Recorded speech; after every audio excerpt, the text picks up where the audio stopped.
The Atelier series is a JRPG that incorporates alchemy, an interesting theme that separates itself from other JRPGs. I always wanted to get into the series, but with the long list of games under the name, it's hard to choose where to start as a newcomer. Should I go for the modern titles like Atelier Ryza or Sophie, or maybe I should start with Atelier Iris since that was the first game that got released in the West. However, with the recent release of Atelier Marie Remake, I did some research and played through the whole game, which led to the question, is Atelier Marie Remake a good starting point to the series? Well, first, let's talk about the whole series for the uninitiated out there.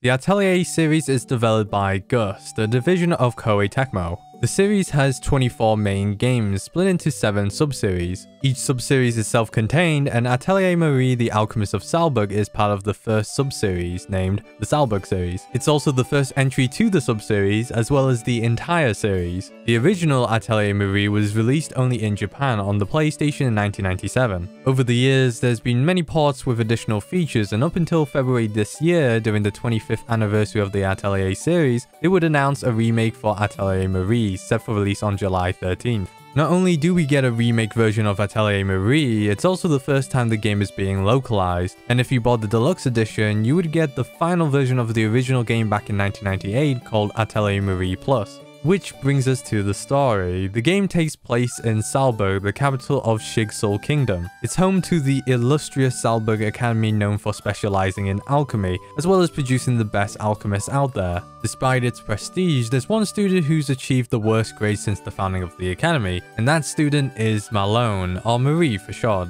Marie seems to fail miserably when doing alchemy, but she's determined to improve, and because of that, one of her teachers, Ingrid, decides to give Marie a special examination. She's given some money, an atelier, aka a workshop, and 5 years to synthesize an item that'll be assessed by Ingrid. And so, our journey begins, as well as the gameplay. We play as Marie, and the goal is simple, to create a high-ranked item within 5 years. However, we have basic knowledge on what to make and currently no materials to synthesize. Throughout the game, I would say you'll be cycling through 3 main tasks: picking up requests in the tavern for money, gathering materials outside, and synthesizing them into items. On the side, you'll be spending money for upgrades and raising friendship levels with a variety of characters in town, as you can hire them on your team when venturing outside.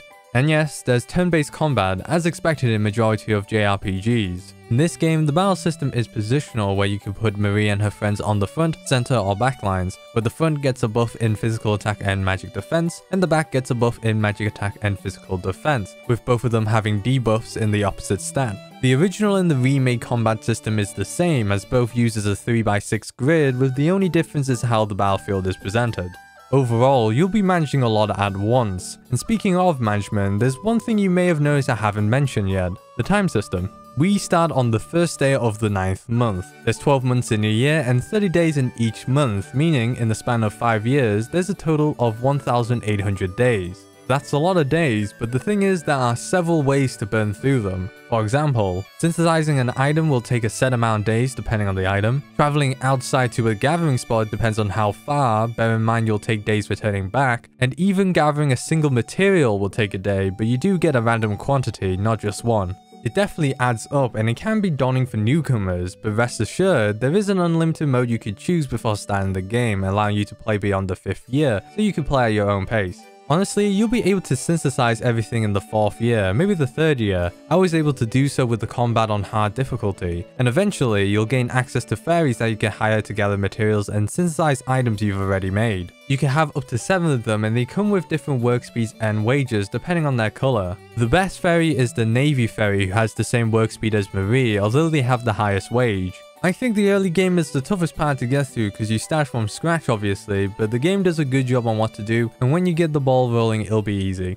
Next, let's talk about the differences between the original and the remake. The most obvious difference is that the remake has updated graphics. This includes the 2D art like the character sprites and the event illustrations, and they've now added 3D models as you can see with the characters and the environment. With the addition of these models, there are now new areas that you can move around. In the original, there were places to move around in like the tavern and the academy. Back then, the game was tile-based with an isometric angle, and traveling place to place and even gathering materials was all done via text boxes. In the remake, there's now a central area that's connected to the many facilities Salzburg has to offer, and all the gathering spots now has areas that you can go through where you can interact with materials and monsters. There's also a simple gathering feature that's reminiscent to how the gathering was in the original. though. The thing is, you can't get a preemptive battle when encountering monsters, so it's usually best to interact with them in the area. Another difference is some quality of life features and options. For example, there's a quick load option by pressing left on the D-pad, which loads the recent save. The only time you can save is at the atelier, and when you leave it takes a day, so if you do make a mistake outside, it's a convenient option to have. Also, there's now a main menu wheel where you can access your equipment, materials, formations for combat, all the story events and its requirements to unlock them, as well as a guide that acts as a directory for all the collectibles. In the original, for example, you had to go outside to a gathering spot to adjust your formation. Additionally, you can change the combat difficulty ranging from easy to hard, and then very hard once you've completed the game. And also there's an option to choose whether you want the original music or the remake music, which is cool to see. The remake is pretty faithful to the original, which brings us to answering the whole point of this video. Is Atelier Marie Remake a good starting point to the series? But before I answer, be sure to like, subscribe, and comment down your thoughts on the game. Your support will be greatly appreciated. Anyways, I'm going to say yes, Atelier Marie Remake is a good starting point. It's the first game that built the foundations for the whole Atelier series. The gameplay is simple enough for newcomers, nothing too complicated. There's quite the cast of characters with tons of personality. If you raise their friendship level and complete a requirement or two, which you could check up easily in the main menu, you'll get to see a character event which goes into their backstory and even some world building. Overall, the game's about 8 to 10 hours long, which is short, but there's a ton of replayability with the events as well as multiple endings. It's worth checking out since this is the first time Atelier Marie is being released in the West. There is one thing you should know before buying this game, and that is its price. The remake hasn't even been out a month yet, so it's £40 full price, which is cheaper than some of the modern Atelier titles at full price. But when a sale does happen, I guarantee you that the modern titles like Atelier Ryza will be on a larger discount, and you'll probably get your money's worth buying that. Also, fun fact, you can only get the remake digitally in the West. You have to find a proxy to get the physical copy imported, so get them while it's still in stock.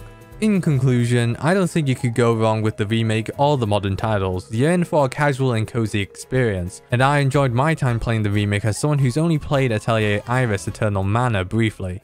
And that's it for this video. I wanted to try something different than my usual Everything You Need to Know videos, even though it might be a bit similar this time around. In September, I've got a big project I'm working on, and maybe 2 other videos if the stars align, so most likely there won't be any videos in August. If you like this content, be sure to subscribe and check out the channel for more, and as always, I'll see you guys next time and catch you guys later. Take care.